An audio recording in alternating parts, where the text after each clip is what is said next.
सागर जो कि दिल्ली का मशहूर और हैंडसम बिजनेसमैन है। इनके लिए खूबसूरती ही सब कुछ है। इनका कहना है कि अगर खूबसूरती नहीं तो दिल की खूबसूरती का कोई फ़ायदा नहीं। इनके दादा किशोर गुप्ता ने भी इन्हें समझाया, पर सागर थे तो बड़े जिद्दी। या किसी चीज़ को पाने की बात कहो या किसी शख्स से मोहब्बत की, और नफ़रत इतनी शिद्दत से की है कि पूछो ही मत। और अकड़ भी बहुत है, जल्दी किसी से बात न करना, और अगर किसी ने इन्हें गलती से हर्ट किया तो ये उसे ज़िंदगी भर नफरत करते रहेंगे। कहने को तो मजबूत दिल का इंसान, पर अगर किसी ने इनका दिल तोड़ा तो इसका मतलब वो इंसान इसकी दुनिया से ख़त्म। ये इतने ज़्यादा डरावने हैं, लेकिन चेहरे से बहुत खूबसूरत और अच्छे दिखते हैं। खैर, इनकी इन्हीं हरकत की वजह से किशोर गुप्ता ने इनकी जानबूझकर गांव की एक लड़की, जिसका नाम आरोही है, आरोही का पूरा नाम आरोही शर्मा है। ये दिखने में ज़्यादा खूबसूरत तो नहीं, लेकिन दिल बहुत खूबसूरत है। बहुत ज़्यादा अच्छी, मिलनसार और जल्दी सबसे बात कर लेने वाली, नर्म दिल की, और बहुत ज़्यादा इमोशनल, लेकिन सब्र कर लेती हैं। हमेशा खुश और सबको बहुत जल्दी माफ़ करने वाली। आज सागर और आरोही की सुहागरात थी। न जाने बेचारी ने कितनी ख्वाहिशें और ख्वाब उसने अपने दिल में छुपा रखे थे, लेकिन ये सब धीरे धीरे टूटता चला गया। जब उसे पता चला कि उसका पति सागर उससे नहीं किसी और से प्यार करता है, वो भी शादी की पहली रात को ही, आरोही रोते हुए, ओह जी, आप मजाक कर रहे हो ना? आप मेरे अलावा किसी से भी प्यार नहीं करते ना? बोलिए ना। सागर चिढ़ते हुए, ओ प्लीज़ शट अप रोही।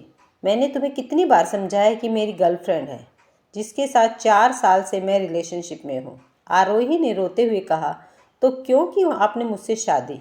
क्यों मेरी ज़िंदगी बर्बाद कर दी आपने? अगर मैं अच्छी नहीं लगती थी तो अपनी गर्लफ्रेंड से करते शादी। आरोही सागर के दोनों बाजू सख्ती से पकड़ती है और ज़ोर ज़ोर से रोती हुई कहती है, क्योंकि आपने मेरी ज़िंदगी खराब? आखिर क्यों की? आरोही ने सागर का बाजू झटके से छोड़ा।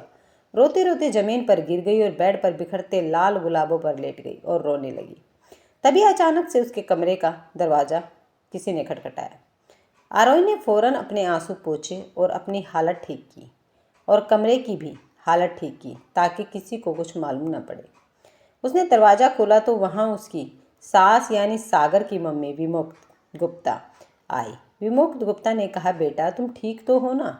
आरोही ने नीचे निगाह किए कहा, जी हाँ मम्मी जी।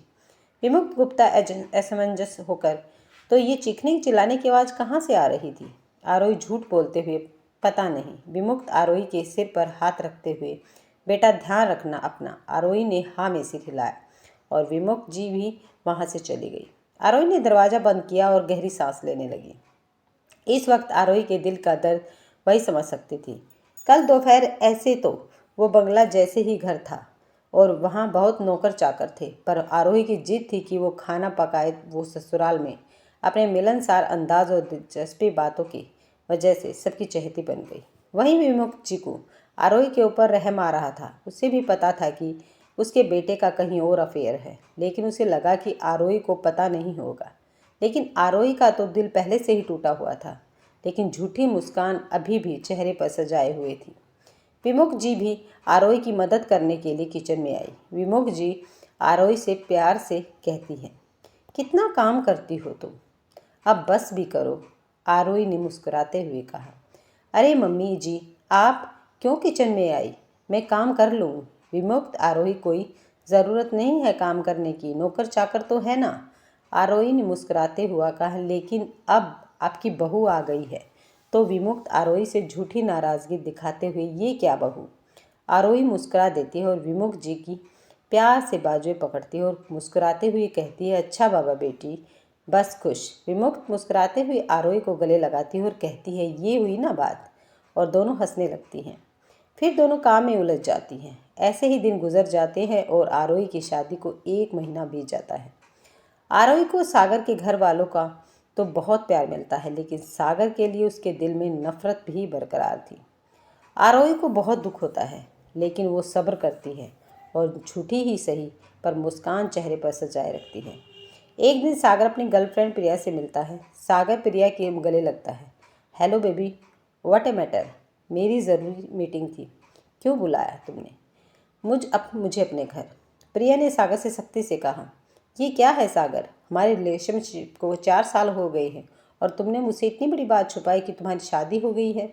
सागर थोड़ा घबराते हुए बोले, वो बेबी, एक्चुअली मैं तुम्हें बताने ही वाला था कि सागर आगे बोलने ही वाला था कि प्रिया ने उसे गुस्से से कहा, कब? जब तुम्हारा बच्चा हो जाएगा तब क्या? देखो, मैं कुछ भी नहीं जानती, तुम उससे जल्दी से डिवोर्स ले लो। सागर थोड़ा हैरान होते हुए, लेकिन बेबी ये सब मैं कैसे करूँगा? प्रिया चिढ़ते हुए बोली, वो सब मैं नहीं जानती, तुम्हें इसे डिवोर्स देना होगा और मैं तुम्हें ये इस मंथ की मोहलत देती हूँ। अगर इस मंथ तुम्हें अपनी वाइफ को तलाक नहीं दिया तो तुम्हारा और मेरा ब्रेकअप, और ये मेरा फाइनल डिसीजन है। सागर प्रिया को मनाते हुए, प्रिया लिसन टू मी, लेकिन प्रिया तब तक वहाँ से चली गई थी। सागर को खुद पर गुस्सा आया। सागर बेहद गुस्से में, जो चीज़ मुझे पसंद है मैं उसे पाने के लिए सब कुछ छोड़ सकता हूँ। सागर रात को घर आया तो वो आरोही के कमरे में गया और वो आरोही से जानबूझकर लड़ने लगा और ज़बरदस्ती का बहसबाजी करने लगा। और फिर उसने अपने परिवार को बुलाकर आरोही पर इल्ज़ाम लगाया कि आरोही का कहीं अफेयर है। हालांकि भोली भाली आरोही जो बेकसूर थी, उसने रो रो कर सबको यकीन दिलाया कि उसका कहीं भी अफेयर नहीं चल रहा है। वही परिवार के कुछ सदस्यों को आरोही पर शक था, जिसमें सागर के दादाजी किशोरी गुप्ता भी शामिल थे। तो कोई आरोही को बेकसूर समझ रहा था, उसमें से विमुख जी भी थे। वहीं आरोही की नंदिनी ने कहा, हो सकता है भाभी झूठ कह रही हो और इनके ये मगरमच्छ के आंसू हों। वैसे भी ये गांव की भोली भाली दिखने वाली लड़कियां शहरों के लड़कों को देखकर लार टपकाने लगती हैं। ये सुनकर विमुख ने नंदिनी पर डांटते हुए कहा, नंदिनी, यही सिखाया है तुम्हें अपनी किसी बड़ों से कैसी बात करनी होती है? तभी सागर के पापा जगन्नाथ गुप्ता ने कहा, अभी के अभी इन दोनों का तलाक होगा और ये मेरा आखिरी फैसला है। मेरे इस फैसले पर खबरदार जो किसी ने कुछ कहा तो जल्द ही ये बात कोर्ट तक आ पहुंची और फिर दोनों का तलाक हो गया। आरोही प्रेग्नेंट थी और उसने सोचा कि वो सबको सरप्राइज़ देगी, पर उसका अचानक तलाक हो गया। जब वो अपने गांव आई तो बहुत से लोगों ने उसे बदचलन और भी न जाने क्या क्या बोला। जब ये बात आरोही के माँ बाप को पता चली तो उन्होंने बच्चा गिराने का सोचा, पर वो नहीं चाहती थी कि उसका बच्चा गिरे। वो अपने बच्चे को नई जिंदगी देना चाहती थी, इसलिए वो घर से भाग आई और बेबस लाचार बाहर भटकने लगी। और वो पहुंची कश्मीर अपनी दादी के यहाँ और उसने अपनी दादी को सब बताया। उसकी दादी ने उन्हें सपोर्ट किया और उसने वहीं एक प्यारी सी बेटी को जन्म दिया। लेकिन आरोही इस दुनिया में नहीं रही, क्योंकि उस वक्त प्रॉब्लम ऐसी आ गई थी कि बच्चे या माँ की जान खतरे में थी। दादी ने अपनी पोती की जान बचाने की सोची, लेकिन शायद खुदा की कुछ और ही मर्जी थी और इत्तेफाक से बच्चे की जान बच गई। दादी ने बच्चे का नाम इंसाफ रखा। इंसाफ बिल्कुल अपनी माँ आरोही के जैसी ही दिखती थी, लेकिन वो बहुत गोरी और खूबसूरत थी और उसकी पर्सनैलिटी बिल्कुल सागर के जैसी ही थी। वो जैसी जैसी बड़ी होती गई वो अपनी माँ के बारे में जानने के लिए उत्सुक थी। इंसाफ अभी 5 साल की थी। इंसाफ अपनी प्यारी आवाज़ से अपनी दादी से, दादी हम आपसे एक बात पूछें? दादी इंसाफ के सिर पर हाथ फेरते हुए प्यार से बोलो, हमारी बिटिया। इंसाफ मासूमियत से, हमारी माँ कहाँ है? यहाँ के गांव वाले कहते हैं कि तुम्हारी माँ मर गई। ये मरने का मतलब क्या होता है? ये सुनकर दादी उदास हो गई और उसने इंसाफ को गले से लगाकर कहा, बेटा, मरने का मतलब इस दुनिया से चले जाना। तुम्हारी माँ इस दुनिया में नहीं है बेटे, वो कोई और दुनिया है। इंसाफ ने मासूमियत से कहा, मुझे माँ से मिलना है। दादी की आंखों में आंसू आ गए। उन्होंने कहा, बेटा, हर इंसान को एक ना एक दिन वही दुनिया में जाना है। इंसाफ खुश होते हुए, इसका मतलब मैं भी माँ से मिलूंगी? दादी ने कहा, हाँ बेटे, पर अब तुम बहुत छोटी हो, एकदम गुड़िया जैसी, इसलिए तुम खेलो जाकर। इंसाफ खुशी खुशी जाकर खेलने चली गई। 20 साल बाद इंसाफ 20 साल की हो गई थी और उसे अभी भी कुछ पता नहीं था। वो चाहती थी कि बस अपनी माँ से मिलना। अब भोली को कौन समझाएगी? उसकी माँ की ज़िंदगी इतनी बदतर थी कि उसे जीना ही सही नहीं लगा। ऐसे ही दिन बीते गए और दादी की भी हालत ख़राब होती गई और वो इस दुनिया को छोड़कर चली गई। वहीं इंसाफ अब पढ़ना लिखना चाहती थी, इसलिए वो दिल्ली आ गई और यही उसकी मुलाकात हुई आलोक से। पहले तो वो आलोक से घबरा रही थी, फिर बाद में उसने आलोक को जाना पहचाना और दोनों एक दूसरे के बेस्ट फ्रेंड बन गए। आलोक को इंसाफ पसंद आ गई और फिर उसने उससे अपने प्यार का इजहार किया। इंसाफ मान तो गई, लेकिन वो उससे रिलेशनशिप में नहीं आई, क्योंकि वो पढ़ाई पर फोकस करना चाहती थी और उसे रिलेशनशिप नहीं बल्कि आलोक से शादी करना चाहती थी। इसलिए उसने अपने प्यार को स्वीकारा और पढ़ाई पर ध्यान देकर पहले एक वकील बन गई और लोग उसे इंसाफ शर्मा के नाम से जानने लगे। फिर बाद में वह आलोक की फैमिली वालों से मिली। लेकिन बता दे, आलोक सागर और प्रिया का बेटा है। आरोही से डिवोर्स करने के बाद सागर ने जिद करके प्रिया से शादी की। वही इंसाफ इस बात से अनजान थी, लेकिन जब इंसाफ ने उस घर में कदम रखा तो इंसाफ आरोही की जैसी दिखती थी, तो विमुक्त ने उन्हें पहचान लिया। इंसाफ की भी अपनी माँ की तरह एक आदत थी, वो भी किचन में काम करने लग जाती थी। इंसाफ हैरानी से, अरे आप क्यों आई, हम करते हैं ना। विमुक्त इंसाफ के सिर पर हाथ फेरते हुए, बिल्कुल आरोही बेटी के जैसी हो तुम बेटा। ये सुनकर इंसाफ थोड़ी हैरान हुई और इंसाफ का दिल जोरों से धड़कने लगा। और विमुक्त का भी, आखिर थे तो दोनों दादी पोती ही, चाहे समाज कुछ भी समझे। इंसाफ ने खुद को संभालते हुए कहा, ये आरोही कौन है।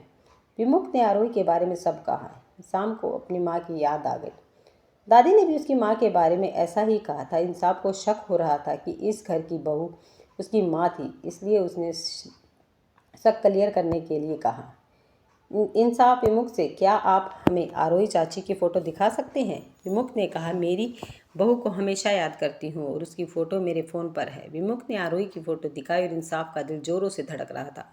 जिस बेटी ने कभी अपनी माँ को देखा तक नहीं, आज उसने उसे देखा, उसकी आंखों से आंसू आ गए। विमुक्त ने इंसाफ से कहा, अरे बेटा तुम क्यों रो रही हो। इंसाफ ने अपने आंसू पोंछते हुए कहा, कुछ नहीं, इन्हें देखकर माँ की याद आ गई। आज वो जिंदा होती और ऐसी दिखती। विमुक्त ने उसकी पीठ प्यार से सहलाते हुए कहा, बेटा मैं सिर्फ आलोक की नहीं, तुम्हारी भी दादी हूँ और माँ भी। चलो अब आज के बाद खबरदार जो तुम रोई। इंसाफ मुस्कुराते हुए, ठीक है दादी। इंसाफ को ऐसा लग रहा था कि उसकी माँ इस घर की बहू थी। वहीं एक कमरे में बंद प्रिया और सागर बात कर रहे थे। प्रिया गुस्से में सागर को वार्निंग देते हुए, जल्दी से इस इंसाफ को यहाँ रिजेक्ट करो, मुझे ये इंसाफ बिल्कुल पसंद नहीं। आखिर तुम्हारे घर में क्या ड्रामा चलता रहता है। पहले वो तुम्हारी स्टूपिड वाइफ आरोही और अब ये इंसाफ। खैर मैं नहीं चाहती कि एक इकलौता बेटा उस मामूली सी वकील से शादी करे, और वो लड़की हमारे लड़के के स्टेटस से बिल्कुल भी मैच नहीं करती। कहाँ हमारा हैंडसम सा बेटा आलोक और कहाँ वो कश्मीर से आई देहाती लड़की। एक बात कान खोल कर सुन लो, ये लड़की इस घर की बहू हरगिज़ नहीं बननी चाहिए, वरना मैं तुम्हारी बीवी बनने से इस्तीफ़ा दे दूंगी। सागर ने प्रिया से कहा, तुम फिक्र मत करो डार्लिंग, मैंने आरोही को इस घर से निकाल दिया और वो भी उस पर ये इल्ज़ाम लगाकर कि उसका कितना अफेयर चल रहा है, और मैंने उसे डिवोर्स दे दिया। तो ये इंसाफ क्या चीज़ है। तुम चिंता मत करो डार्लिंग, जब तक ये सागर गुप्ता है तुम्हें स्ट्रेस लेने की कोई ज़रूरत नहीं है। आज गुप्ता फैमिली में पार्टी थी। पार्टी में सब लड़कियां अपने पार्टनर के साथ डांस कर रही थी और कोई अपने पार्टनर के साथ ड्रिंक कर रही थी। वहीं इंसाफ, जिसने ब्लैक कलर का गाउन पहन रखा था और बाल बंधे हुए थे, गले में मोतियों का नेकलेस था और हाथ में ब्लैक कलर की पतली सी घड़ी, और मेकअप के नाम पर उसने बस ये सब ही किया था। हालांकि उसके होठों पर जो कुदरती सॉफ्ट, पतले और गुलाबी थे, और स्किन पहले से ही गोरी और आंखें समुंदर के जैसी नीली, पर वो उदास थी और एक कोने में चुपचाप खड़ी थी। आज उसे अपनी माँ की याद आ रही थी। उसे ऐसे अकेले खड़े देख आलोक उसके पास आया और कंधे पर हाथ रखकर कहा, आलोक, अपनी भारी रोमदार आवाज़ में, हम इंसाफ सब लोग पार्टी की एंजॉय कर रहे हैं और तुम यहाँ कोने में अकेली खड़ी क्यों हो। चलो हम डांस करते हैं। इंसाफ ने गहरी सांस ली और कहा, नहीं आलोक, मुझे कुछ नहीं ठीक लग रहा। तभी वही सागर आता और सागर ने इंसाफ से कहा, इंसाफ, व्हाट द मैटर। सागर के आते ही आलोक ने इंसाफ को इशारा किया, जिससे इंसाफ के चेहरे के भाव बदल गए और उसने कहा, इंसाफ ने झूठी मुस्कान होठों पे सजाए रखा, हम कुछ भी तो नहीं। सागर ने इंसाफ को ड्रिंक सर्व करते हुए कहा, बेटा ये ले लो। इंसाफ ने घबराते हुए कहा, मैं ये नहीं पीती। सागर थोड़ा अकड़ के साथ, बेटा तुम गुप्ता फैमिली में आए हो जहाँ पर सब कुछ मॉडर्न है। ये सुनकर इंसाफ ने समझदारी के साथ कहा, तो ये आरोही शर्मा ने भी तो अफेयर किया था, आपने उन्हें डिवोर्स क्यों दे दिया। आपकी फैमिली तो बड़ी मॉडर्न ख्यालों वाली है। सागर बात टालते हुए, छोड़ो बेटा, ड्रिंक लो। इंसाफ ने मुस्कुराते हुए ड्रिंक लिया। आलोक ने भी सागर को ड्रिंक देते हुए कहा। आलोक ने मुस्कुराते हुए कहा, डैड ये लीजिए। सागर ने मुस्कुराते हुए कहा, अरे नहीं बेटा। बस आलोक जिद करते हुए, नहीं डैड, आपको ड्रिंक पीनी ही पड़ेगी। आलोक ने ज़बरदस्ती सागर को ड्रिंक पिलाई, जिससे अचानक सागर को कुछ अजीब सा लगने लगा। ये देखकर आलोक ने इंसाफ को अपना अंगूठा दिखाया, जैसे वो कह रहा हो कि इनका प्राण गायब हो गया है, और इंसाफ के चेहरे पर मुस्कान आ गई। अचानक ये गाना बजता है, रात में जागते हैं ये गुनाहों घर, इनकी राहें खोले बाहें जो भी आए इधर। सागर अजीबोगरीब हरकतें करने लगा।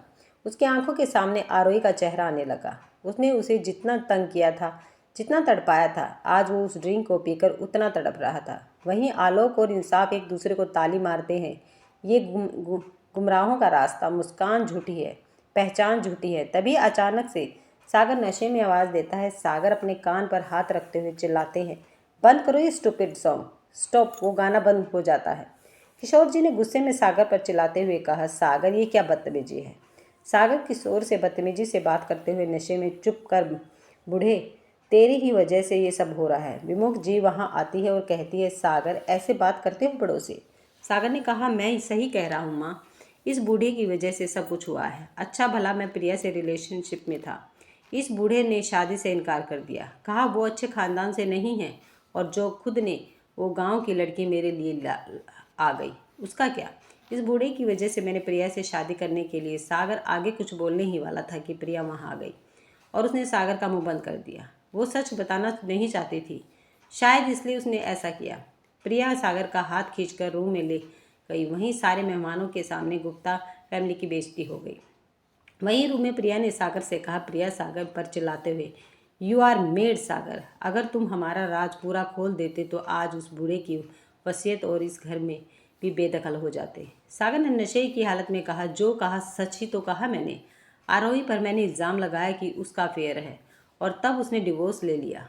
प्रिया परेशान होते हुए, ओ गॉड, लगता है तुमने बहुत ज़्यादा ड्रिंक ली है, इसलिए सच बोल दिया। तुम्हारा नशा उतारने के लिए अब मुझे कुछ करना होगा।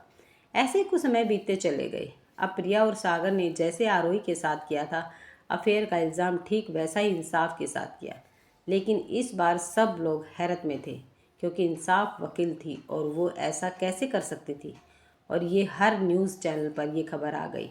वहीं ये बात कोर्ट तक आ पहुंची। सागर और प्रिया ने झूठे सबूत देकर इंसाफ को हरा दिया, पर अब इंसाफ का सबूत उन्होंने देखा नहीं था। इंसाफ ने मुस्कुराते हुए कहा, माय लॉर्ड, आपने मिस्टर सागर और मिसिस प्रिया का सबूत देखा। अब ज़रा आप अब हमारे सबूतों पर भी नज़र डालिए। इतनी जल्दी फैसला कैसे सुना दिया। इंसाफ ने वहाँ उन्हें एक वीडियो दिखाई जहाँ प्रिया और सागर बातें कर रहे थे। ये वीडियो तब की थी जब सागर को नशा बहुत ज़्यादा हो गया था और उनकी बातों से उसकी पोल खुल गई और इंसाफ बेकसूर हो गई। इंसाफ कोर्ट से बाहर निकली तो सारे रिपोर्ट ने उसे घेर रखा था। उसमें से एक रिपोर्टर ने कहा, मैम बताइए ना, आपने इतना सब कैसे किया। इंसाफ ने मुस्कुराते हुए कहा, हम एक्चुअली मुझे कुछ पता ही नहीं था। जब मैं आलोक के घर आई तो ये सब पता चला, तो इसमें मेरे साथ दादी जी ने भी दिया। तभी वहाँ आलोक ने कहा, और मैंने भी दिया। इंसाफ ने कहा, हाँ, इसमें मेरा शुभ चिंतक मित्र आलोक ने भी इस सच का साथ दिया। इसके बिना शायद ही ये हो पाता। अगर आपको ये वीडियो पसंद आई तो वीडियो को लाइक, शेयर और सब्सक्राइब करना ना भूलें।